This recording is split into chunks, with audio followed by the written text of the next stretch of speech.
Hi everyone, this video is part 2 of our CSAT series. इसके पहले वाले video में हमने सीसेट को लेके एक ऑल इंक्लूसिव अप्रोच देखा था। इस वीडियो में हम स्पेसिफिकली क्वांट की बात करेंगे। क्वांट को प्रिपेयर करते वक्त जो सबसे बड़ी प्रॉब्लम आती है वो रिसोर्स को लेके है कि हम कौन सा रिसोर्स यूज़ करें, कौन सा वीडियोज़ यूज़ करें। So for that I have prepared one stop resource guide for your UPSC CSAT 2024। यहाँ पे किन टॉपिक्स को आपको कहाँ से रेफ़र करना है, किन टॉपिक्स के लिए आपको कौन सा वीडियोज़ देखना है, किस सीक्वेंस में देखना है, ये सारी चीज़ें इस पीडीएफ में बताई गई हैं। इस पीडीएफ को आप मेरे टेलीग्राम से डाउनलोड कर सकते हो। मेरे टेलीग्राम का लिंक आपको डिस्क्रिप्शन बॉक्स में मिल जाएगा। And I must say this is your all in one resource guide for your CSAT 2024। अगर आप कोचिंग नहीं कर रहे हो, कोई क्लास नहीं कर रहे हो, सेल्फ प्रिपेयर कर रहे हो, तो ये वीडियो, ये पीडीएफ मोर देन इनफ है आपके सीसेट के लिए। इसको कैसे यूज़ करना है, किस सीक्वेंस में करना है, इसकी बात हम आगे करेंगे। मैंने लास्ट वीडियो में ही आपसे काफ़ी क्लियरली ये कम्युनिकेट किया था कि देखो, सीसेट को अगर क्वालिफाई करना है तो आपको math, logical reasoning and comprehension तीनों पे फोकस करना होगा। आप सिर्फ एक पोर्शन पढ़ के एग्ज़ाम में नहीं जा सकते। स्पेसिफिकली जैसा पेपर आजकल आ रहा है 2021 के बाद, जो सीसेट का ट्रेंड है, किस सेक्शन में से क्या पूछ दे, कौन सा सेक्शन अनएक्सपेक्टेड आ जाए, आप कुछ नहीं बता सकते हो। इसीलिए हमको जो अपना रिस्क है वो तीनों सेक्शन पे डिवाइड करना होगा ना। यहाँ पे हम मैथ को देखें तो आप 2019 से इसका ट्रेंड देखो। 2019 में 37 क्वेश्चन आया था, ऑलमोस्ट 46% पार्ट जो था वो क्वांट का था।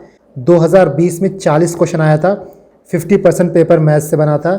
2021 में 37 क्वेश्चन, थोड़ा डिप हुआ था। 2022 में 31 क्वेश्चन, 6 क्वेश्चन का डिप हुआ था। एंड 2023 में 38 क्वेश्चन, 7 क्वेश्चन का इंक्रीज़ हुआ था। यहाँ पे आप एक चीज़ देखना कि रीडिंग कॉम्प्रिहेंशन ऑलमोस्ट कांस्टेंट है। 27 से 30 क्वेश्चन हर साल आता है। तो जो क्वांट में आपको फ्लक्चुएशन देखने को मिलता है 4-5 क्वेश्चन का, ये इस पे डिपेंड करता है कि लॉजिकल रीजनिंग उस साल कितना पूछ रहा है। और देखो, आप एक चीज़ यहाँ पे ये भी समझो कि लॉजिकल रीजनिंग में भी काफ़ी जगह मैथ लगता है।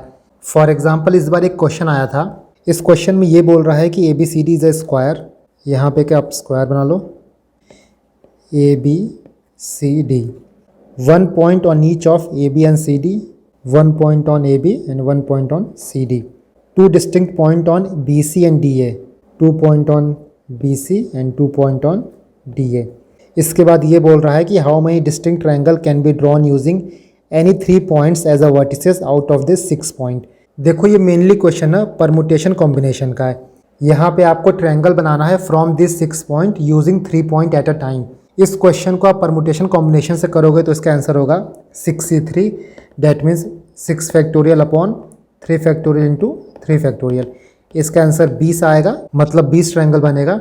बट इसको आप ओल्ड स्कूल मेथड से करोगे तो आपको पहले ये पॉइंट्स ऐड करने होंगे। इसके बाद आप एक एक करके ट्रायंगल बनाओगे और बाद में ट्रायंगल को काउंट करोगे। जैसे एक ट्रायंगल आपका ये हो जाएगा, एक ट्रायंगल आपका ये हो गया, एक ट्रायंगल ये हो गया, एक ट्रायंगल ये हो गया।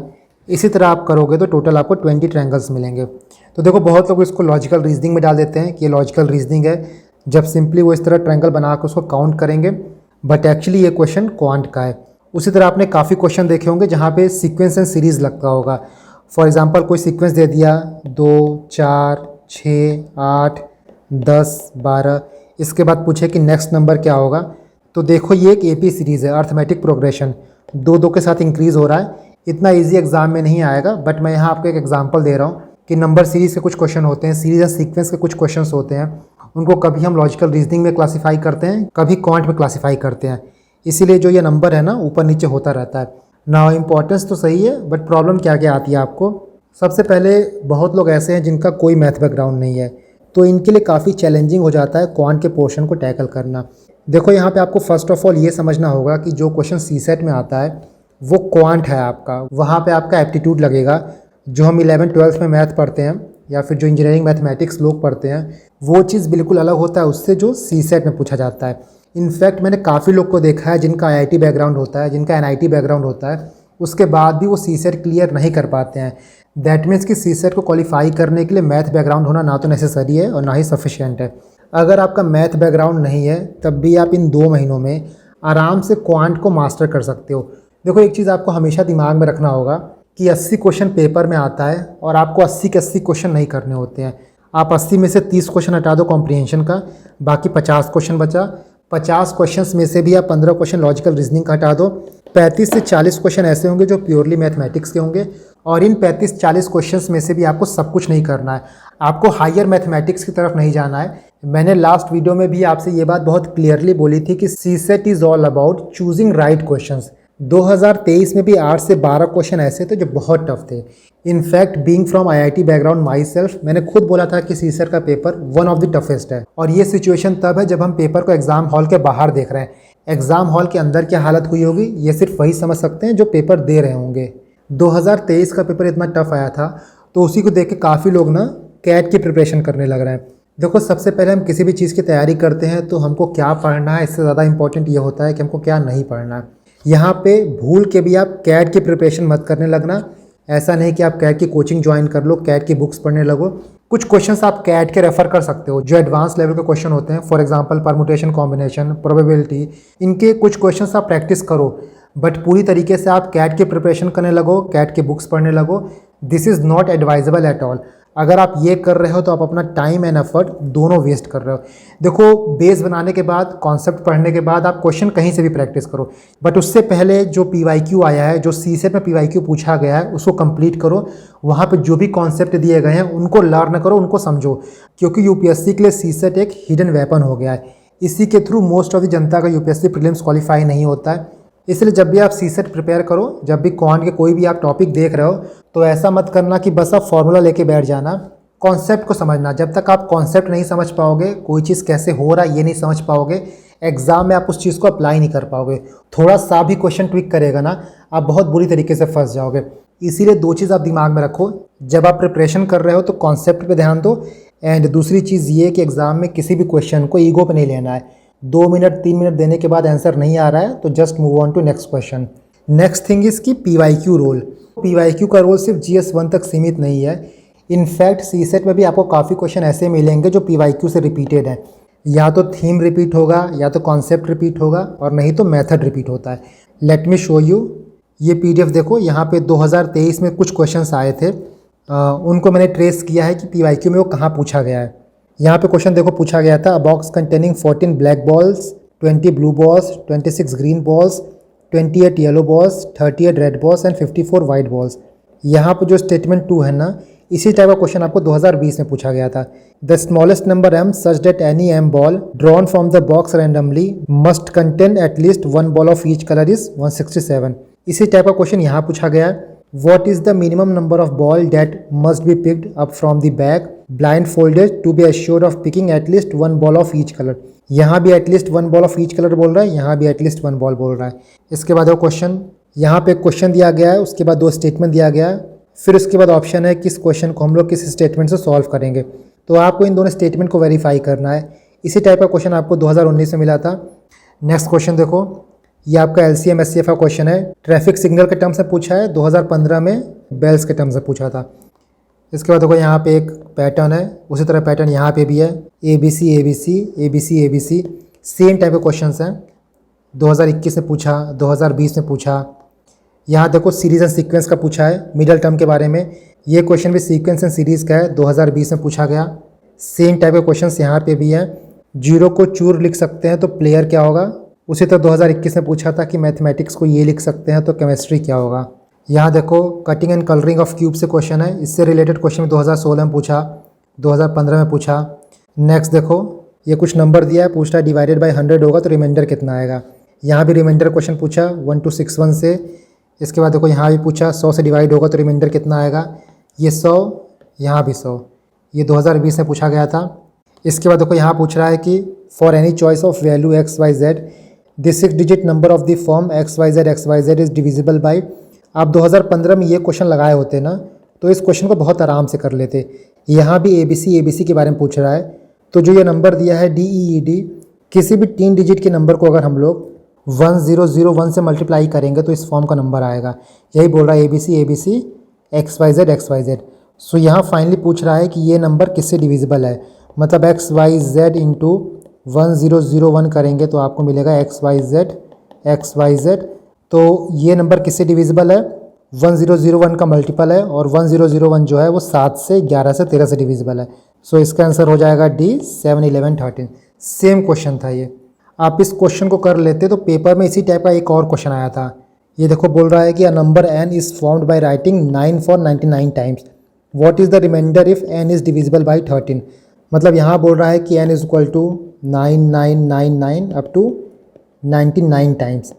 तो इसमें भी अगर हम 6 डिजिट लेते हैं, जैसे यहाँ देखो आया था ना ABC या फिर XYZ नंबर रिपीट हो रहा है, तो यहाँ पे भी 999999 इस फॉर्म का नंबर अगर हम बना के चलते हैं, क्योंकि 999 को अगर हम लोग 1001 से मल्टीप्लाई करेंगे तो 999999 आएगा, यही नंबर बनेगा। और ये नंबर जो है वो 7, 11, 13 से डिविजिबल है। मतलब 999999, इसको हम लोग 6 बार लिखेंगे तो वो 13 से डिविजिबल हो जाएगा। इसी तरह हम लोग 999999 को 12 बार लिखेंगे वो भी 13 से डिविजिबल हो जाएगा। 18 बार लिखेंगे वो भी 13 से डिविजिबल हो जाएगा। 24 बार लिखेंगे वो भी हो जाएगा। अप टू 96 बार लिखेंगे वो भी हो जाएगा। तो हमारा लास्ट में कितना 9 बचा? 96 बार तो हमने 9 लिख दिया है, 99 टाइम्स लेना था, मतलब 399 और बचा। 999 को 13 से डिवाइड करोगे तो रिमाइंडर कितना आएगा? रिमाइंडर आएगा आपका 11। तो देखो यही कॉन्सेप्ट ना यहाँ पे भी लगा है। इसीलिए कभी भी ना सिर्फ आप रैंडमली चीज़ों को याद मत करो, थोड़ा कंसेप्चुअल अंडरस्टैंडिंग रखोगे तो कुछ क्वेश्चन में हो सकता है कि डायरेक्टली आपको देख के ना लगे कि ये पर्टिकुलर फार्मूला लगेगा, बट वो कॉन्सेप्ट लग जाएगा। इसी तरह देखो एक क्वेश्चन और आया था, in how many ways a batsman can score 25 run by scoring single run 4 and 6। मतलब यहाँ पे आपको पैटर्न बनाना है कि 25 रन कैसे स्कोर कर सकते हैं by scoring 1 run, 4 run and 6 run. इसी टाइप का क्वेश्चन आपको देखो 2019 में मिला था। आपको यहाँ पे 107 रुपये बनाना था बाय यूजिंग ₹1, ₹10 एंड ₹50। आप इस क्वेश्चन को करते, इस क्वेश्चन को समझते तो ये भी क्वेश्चन आप कर लेते। सेम क्वेश्चन देखो इसी टाइप का प्लस माइनस जो सीक्वेंस वाला है, बेसिकली ये लॉजिकल रीजनिंग का क्वेश्चन है। 2020 में भी आया था, 2023 में भी आया था। यहाँ देखो आपसे पूछा है यूनिट डिजिट क्या है इस एक्सप्रेशन का, और 2021 में पूछा था कि 3⁻2019 इज़ डिवाइडेड बाई 10, तो रिमाइंडर क्या होगा। आप सभी को पता है कि कोई भी चीज़ 10 से डिवाइड करते हैं तो जो यूनिट डिजिट होता है वही रिमाइंडर होता है। यही कॉन्सेप्ट यहाँ पे लग जाएगा। That is why I am saying कि PYQs बहुत इंपॉर्टेंट है। PYQs के साथ साथ आपका कंसेप्चुअल अंडरस्टैंडिंग भी बहुत इंपॉर्टेंट है।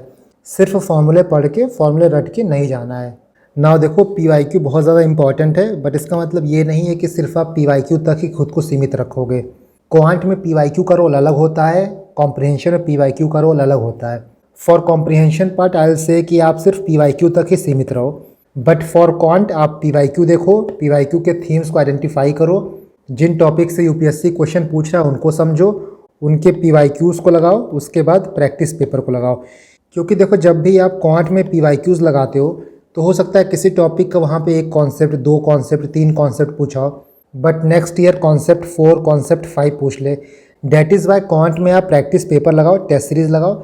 जितना ज़्यादा आप अपने स्किल को पॉलिश करोगे उतनी ईजिली आप क्वांट के क्वेश्चन को, क्वांट के ईजी क्वेश्चंस को आइडेंटिफाई कर पाओगे। नाउ जो इतने देर से मैं आपको बोल रहा हूँ कि कंसेप्चुअल अंडरस्टैंडिंग होना बहुत ज़रूरी है। आपको सिर्फ फॉर्मूला याद नहीं करना है, आपको कॉन्सेप्ट समझना है। इस चीज़ को हम लाइव डिमॉन्स्ट्रेशन के थ्रू देखते हैं। UPSC के लिए एक इंपॉर्टेंट टॉपिक है colouring and cutting of cube. ये क्वेश्चन देखो इस साल आया था। एंड मोस्ट ऑफ अस जब भी हम क्यूब को प्रिपेयर करते हैं तो सिर्फ फॉर्मूला देख लेते हैं। Here you can see cubes and dices से रिलेटेड यहाँ फॉर्मूला दिया गया है। बाय द वे आप इस फॉर्मूला PDF को मैं टेलीग्राम से डाउनलोड कर सकते हो। UPSC में PYQs में जिन भी टॉपिक से क्वेश्चन पूछे गए थे, PYQ थीम बेस्ड ये फॉर्मूला PDF है। इन सारे टॉपिक से रिलेटेड यहाँ फॉर्मूला इंक्लूडेड है। इसके बाद आपको कोई और फॉर्मूला PDF अलग से बनाने की ज़रूरत नहीं है। तो ये फॉर्मूला PDF लास्ट में सॉल्यूशन है। पहले आप कॉन्सेप्ट समझो तब आप फॉर्मूला याद करना। एक एग्जांपल लेते हैं कि किसी भी कॉन्सेप्ट को हमको समझना कैसे है। ये देखो एक सिंपल क्यूब है। क्यूब का जो ये वाला पार्ट होता है इसको हम फेसेस कहते हैं। तो एक क्यूब में टोटल कितने फेसेस होते हैं? 1 हो गया, 2 हो गया, 3 हो गया, एक इधर होगा 4, इधर होगा 5, इसके पीछे होगा एक 6। तो फेसेस टोटल 6 होते हैं। इसके बाद क्यूब का जो ये वाला पार्ट होता है इसको हम एजेस कहते हैं। 2 फेस जहाँ पे मिलता है उसको हम एज कहते हैं। टोटल कितने एजेस होते हैं? 12 होते हैं। 1 2 3 4 5 6 7 8 9, इसके पीछे होगा 10, इसके पीछे होगा 11, इसके पीछे होगा 12। Next thing is corner. Corner पे 3 फेसेस म्यूचुअली परपेंडिकुलर होते हैं। ये आपका कॉर्नर हो गया। तो ऐसे कॉर्नर्स क्यूब में कितने होते हैं? टोटल 8 कॉर्नर होते हैं। ये बेसिक फैक्ट्स हो गए। 6 फेसेस, 12 एज और 8 कॉर्नर्स। ना देखो एग्जाम में ना cutting of cube, colouring of cube ऐसे क्वेश्चंस बहुत पूछे जाते हैं। मान लो किसी क्यूब में हम एक पैरेलल कट लगाते हैं, ये आपका एक कट हो गया। तो क्यूब कितने पार्ट में कटेगा, एक पार्ट ये हो गया, एक पार्ट ये हो गया। उसी तरह मान लो हम 2 कट लगाते हैं, ये हो गया। तो क्यूब कितने पार्ट में कटेगा, 3 पार्ट में, एक हो गया ये, एक हो गया ये, एक हो गया ये।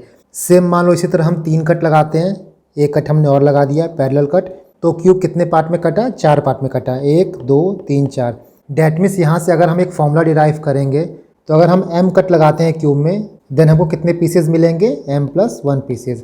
बट यहाँ पे आप एक चीज़ समझो, मान लो ये बोले कि आपके पास एक क्यूब है और हम उसमें 2 कट लगा रहे हैं। एक तरीका तो ये हो सकता है कि आप 2 कट ऐसे लगा दो, एक कट ये हो गया, एक कट ये हो गया।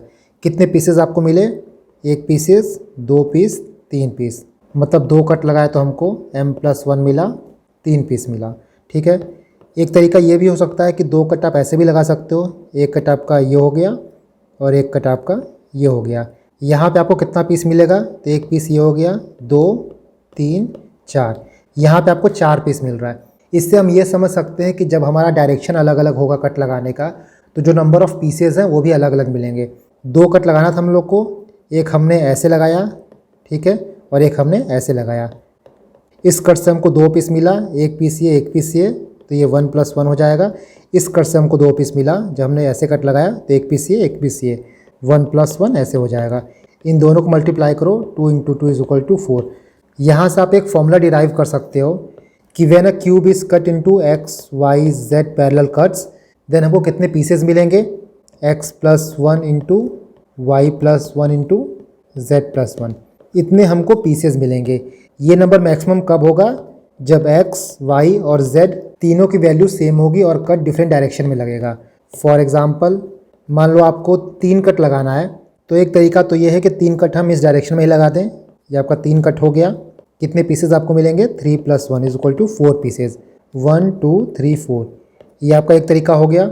और एक तरीका ये हुआ कि 3 कट हम डिफरेंट डायरेक्शन में लगाएं। एक कट आपका ये लग गया, एक कट आपका ऐसे लग जाएगा और एक कट आपका ऐसे लग जाएगा। टोटल कितने पीसेज आपको मिलेंगे, एक पीस आपका ये हो जाएगा, 1 2 3 4, इधर 5 6, पीछे 2 होंगे, 7 8। इस फॉर्मूले से भी आप देखो 1+1 हो जाएगा, क्योंकि इस डायरेक्शन में लगाया। फिर एक इस डायरेक्शन में लगेगा तो 1+1, और एक इस डायरेक्शन में लगा तो 1+1। 2 × 2 × 2 = 8। तो मैक्सिमम पीसेस पाने के लिए जो x y z की वैल्यू है वो इक्वल होना चाहिए, प्लस जो कट है वो डिफरेंट डायरेक्शन में होना चाहिए। यहाँ पे आप एक और एग्जांपल देखो। मान लो क्वेश्चन आपसे ये बोले कि एक क्यूब में टोटल 6 कट लगाया जा रहा है, तो हमको टोटल कितने पीसेस मिलेंगे। एक तरीका तो ये हो गया कि आप ऐसे ही 6 कट लगा दो, एक हो गया, 2 3 4 5 6। अगर हम इस तरीके से लगाते हैं 6 कट तो हमको टोटल 7 पीसेस मिलेगा। एक तरीका तो ये हो गया कि आप 2 कट ऐसे लगाओ, 2 कट ऐसे लगाओ और 2 कट ऐसे लगाओ।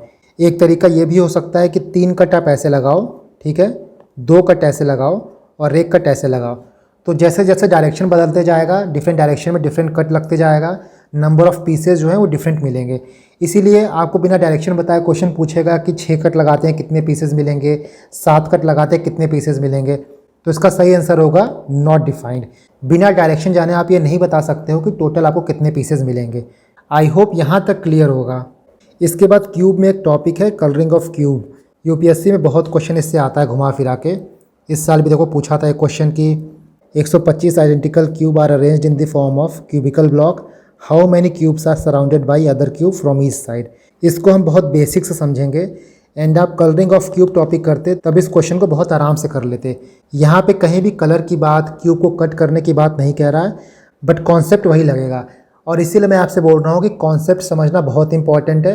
नहीं तो क्वेश्चन आपके सामने होगा, सॉल्यूशन आपके सामने होगा, बट आप उसको आइडेंटिफाई नहीं कर पाओगे, आप उसको फिगर आउट नहीं कर पाओगे।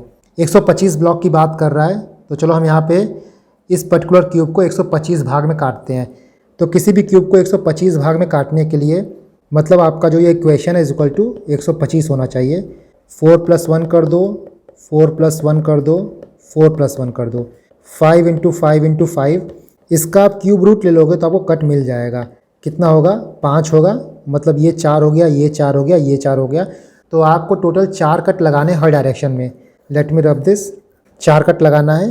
एक कट ये हो गया, 2 3 4 ये हो गया, 1 2 3 4 ये हो गया, 1 2 3 और ये आपका 4 हो गया।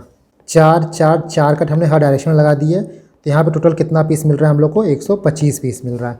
नाउ देखो, सबसे पहला क्वेश्चन ये आता है कि ऐसे कितने क्यूब है जिनके 3 फेसेस कलर हैं। इस क्यूब को देखोगे तो जो कॉर्नर पे फेसेस हैं, जहाँ पे आपको ये फेस मिलेगा, ये फेस मिलेगा और ये फेस मिलेगा, यहाँ पे ही आपको 3 फेसेस ऐसे मिलेंगे जो सारे कलर हैं। और एक क्यूब में कितना कॉर्नर होता है? टोटल 8 कॉर्नर होता है।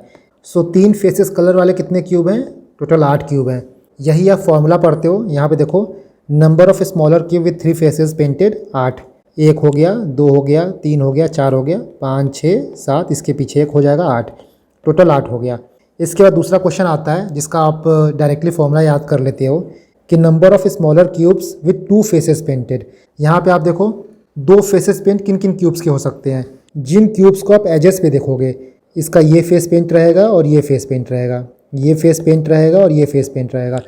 इस पूरे एज पे देखो, अगर हम कॉर्नर के ये 2 पीसेस निकाल दिए तो जो ये बीच का है, यहीं पे आपको 2 फेसेस पेंट मिलेंगे।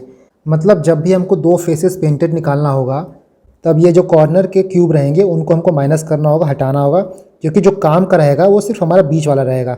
तो अगर इसको हम एक फॉर्मूले के हिसाब से लिखते हैं, मान लो इसको n सेक्शन में काटा गया है, तो n माइनस 2 साइड का हटा दो, n-2, और टोटल एजेस कितने होते हैं? 12। तो 2 साइड पेंटेड निकालने के लिए ये फॉर्मूला यूज़ होगा, n-2 इंटू 12। ये फॉर्मूला कैसे आया आपने समझ लिया होगा। इस पर्टिकुलर क्वेश्चन की बात करें तो 5 - 2 इंटू 12, ये आपका हो जाएगा 36। 36 क्यूब ऐसे होंगे जिनके 2 साइड पेंटेड होंगे। इसके बाद जो तीसरी चीज़ आती है, वहाँ पे ये पूछता है कि ऐसे कितने क्यूब होंगे जहाँ पे सिर्फ एक सरफेस पेंट होगा। इसको भी हम समझ लेते हैं। इसको थोड़ा क्लियर कर लेते हैं पहले हम। 125 पार्ट में इसको काट लेते हैं।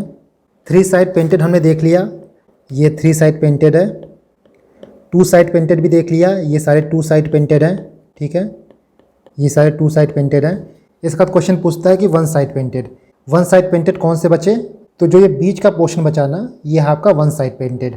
इसको निकालने के लिए हम क्या करेंगे? अगर हम राइट साइड से ये पूरी लेयर हटा देते हैं, लेफ़्ट से ये पूरी लेयर हटा देते हैं, टॉप से ये लेयर हटा देते हैं और बॉटम से ये लेयर हटा देते हैं, तब हमको वो वाला पोर्शन मिलेगा जहाँ पे सिर्फ एक साइड पेंट है। इसको आप ऐसे समझो, ये आपके क्यूब का फेस है, इसमें से आपको ये वाला पोर्शन हटाना है, तो ये वाला पोर्शन, ये और ये पूरा हटाना पड़ेगा। तो यहाँ पे देखो, मान लो हमने इसको n सेक्शन में काटा है, जैसे हमने देखा था कि ये वाला पार्ट क्या हो जाएगा? n-2। उसी तरह जो लेफ़्ट वाला पार्ट है वो कितना हो जाएगा? n-2 इंटू टोटल कितने फेसेस होते हैं? 6। तो ये आपका हो जाएगा n-2 का होल स्क्वायर इंटू 6। यहाँ देख लो ना, एक आपका n-2 ये हो जाएगा, एक आपका n-2 ये हो जाएगा।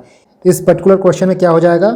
5 - 2 का whole square into 6, that is equal to 54। तो 54 साइड ऐसे होंगे जहाँ पे सिर्फ एक साइड पेंट होगा। और यही फॉर्मूला देखो यहाँ पे लिखा है। ये फॉर्मूला कैसे आया, आई होप आपने समझ लिया होगा। इसके बाद जो चौथा पार्ट आता है, वहाँ ये पूछता है कि कितने क्यूब ऐसे हैं जहाँ पे कोई भी सरफेस पेंटेड नहीं होगा। इसको भी हम देखते हैं।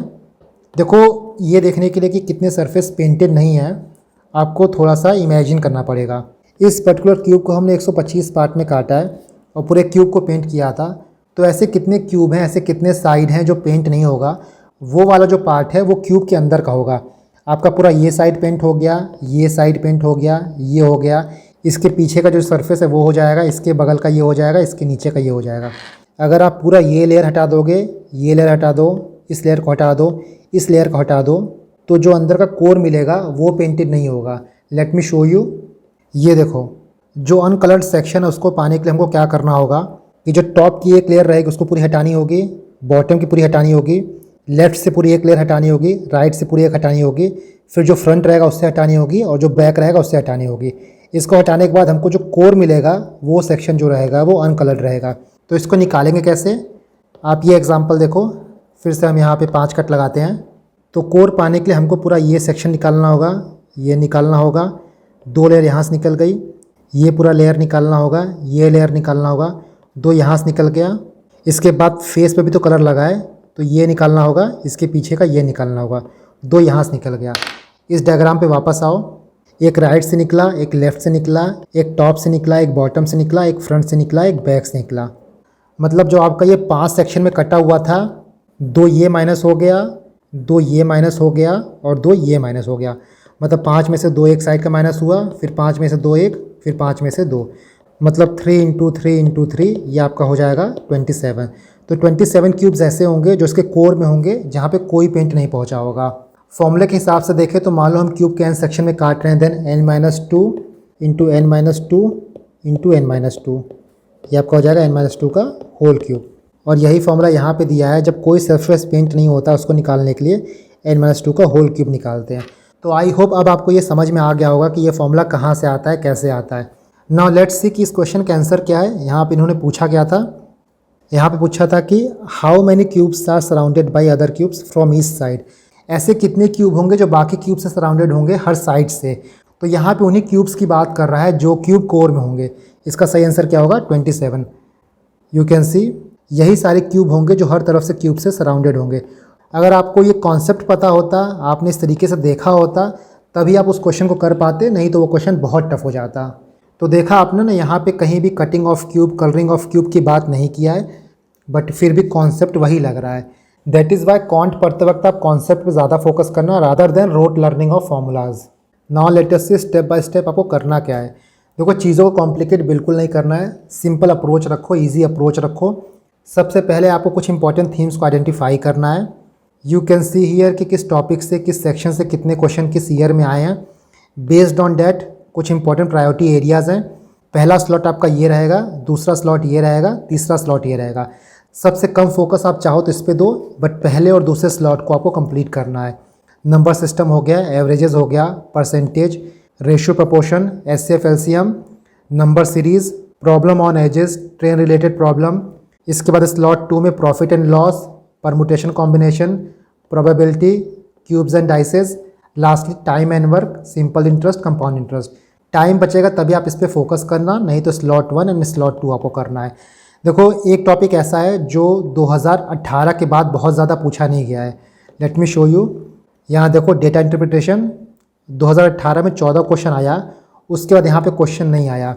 बट व्हाट आई फील कि 2024 के लिए डीआई इंपॉर्टेंट टॉपिक है, इसलिए आप डीआई कर लेना। और डीआई को करने के लिए कुछ अलग से आपको नहीं पढ़ना है, जो आप यहाँ पढ़ोगे ना उसी का एप्लीकेशन डीआई में होगा। बहुत लोग को शायद ये भी कन्फ्यूजन हो कि डीआई होता क्या है, तो लेट मी शो यू। जो ऐसे क्वेश्चंस होते हैं ना, कुछ इन्फॉर्मेशन दे के आपसे क्वेश्चन पूछता है, वो आपका डीआई में आता है। ये 2018 में पूछा गया था, ये आपके डीआई का हो गया। ये क्वेश्चन डीआई का हो गया, ये क्वेश्चन डीआई का हो गया। यू कैन सी ये क्वेश्चन डीआई का हो गया। तो इस टाइप का क्वेश्चन आपको प्रिपेयर करना है। आप इनको समझ लोगे तो डीआई भी आप आराम से कर लोगे, बट डीआई की आप स्पेशल प्रैक्टिस कर लेना। पहले नहीं पूछा गया है तो इसको आप छोड़ मत देना। तो पहला स्टेप क्या हो गया, इंपॉर्टेंट थीम्स आपको आइडेंटिफाई करना है। ये सारे थीम्स रहे। Now moving on to second step. जितने भी इंपॉर्टेंट टॉपिक्स हैं उनको आपको कहाँ से पढ़ना है, कौन से वीडियोज़ रेफ़र करने हैं, उसके लिए मैंने एक रिसोर्स गाइड प्रिपेयर किया है। And this is your one stop solution. जो लोग कहीं से भी कोचिंग नहीं कर रहे हैं, सेल्फ प्रिपेयर कर रहे हैं, वो ये रिसोर्स गाइड यूज़ करें। One stop resource guide for your CSAT 2024। जो भी टॉपिक्स हैं, number system, LCM, HCF, averages, percentage, profit and loss, इस पे बेस्ड ये रिसोर्सेज हैं। ये वीडियोस के लिंक है जो आपको देखना है। कुछ टॉपिक्स ऐसे हैं जहाँ पे आप एडवांस लेवल के भी क्वेश्चन प्रैक्टिस कर सकते हो, जैसे प्रॉब्लम ऑन लास्ट डिजिट हो गया, इसके बाद परमुटेशन कॉम्बिनेशन हो गया। यहाँ का जो लास्ट 2 वीडियो है वो थोड़ा एडवांस हो सकता है। प्रोबेबिलिटी का देखो, ये एडवांस वीडियो है, क्योंकि यहाँ से क्वेश्चन थोड़ा टफ हो जाता है, थोड़ा डिफिकल्ट हो जाता है। सो जिस सीक्वेंस में मैंने वीडियोस को लगाया है आप उसी हिसाब से देखोगे। जैसे पहले आप इसको देखोगे, फिर इसको, फिर इसको। उसी तरह पहले ये देखना आप, उसके बाद ये वीडियो, फिर ये वीडियो। नेक्स्ट जैसे प्रॉफिट एंड लॉस पढ़ रहे हो तो पहले बेसिक पढ़ लो, फिर प्रॉफिट लॉस एंड डिस्काउंट पढ़ोगे, फिर पार्ट 1 पढ़ोगे प्रैक्टिस पेपर, फिर पार्ट 2 पढ़ोगे प्रैक्टिस पेपर। उसी तरह रेशियो प्रपोर्शन का पहले बेसिक समझो, फिर practice part 1, practice part 2। This resource, this PDF is more than enough for your quant part. आप कोचिंग नहीं कर रहे हो, then you can follow this videos. Videos देखने के बाद आपको क्या करना है, जो मेरा फॉर्मूला पीडीएफ है आप उसको रेफ़र करना। कोई नया फॉर्मूला आपको दिखे, कोई नया कॉन्सेप्ट दिखे तो आप यहाँ पे ऐड कर सकते हो। इसके बाद आपको PYQ सॉल्व करना है based on topic. For example, आपने परसेंटेज देखा, आपने बेसिक देख लिया, आपने परसेंटेज का पार्ट 1, पार्ट 2 देख लिया। इसके बाद आप परसेंटेज के PYQ सॉल्व करो। मैंने topic based PYQ, theme based PYQ already Telegram पे अपलोड कर दिया है, आप उसको डाउनलोड कर सकते हो। Let me show you. Telegram पे जाना, 5 अप्रैल का पोस्ट देखना, UPSC CSAT topic wise PYQ with official answer की। एक बार आप कॉन्सेप्ट समझने के बाद, कॉन्सेप्ट से रिलेटेड क्वेश्चन लगाने के बाद PYQ सॉल्व करना। और इन सब के बाद आपका लास्ट स्टेप क्या होगा, क्वेश्चन को प्रैक्टिस करना।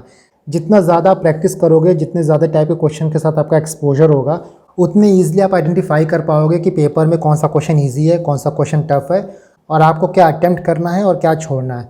आई थिंक कि क्वांट कैसे प्रिपेयर किया जाए, क्वांट कहाँ से पढ़ा जाए, किन रिसोर्सेज का यूज़ किया जाए, कॉन्सेप्ट कैसे डेवलप किया जाए, ये सारी चीज़ें क्लियर हो गई होंगी। नेक्स्ट वीडियो में हम कॉम्प्रिहेंशन पे बात करेंगे।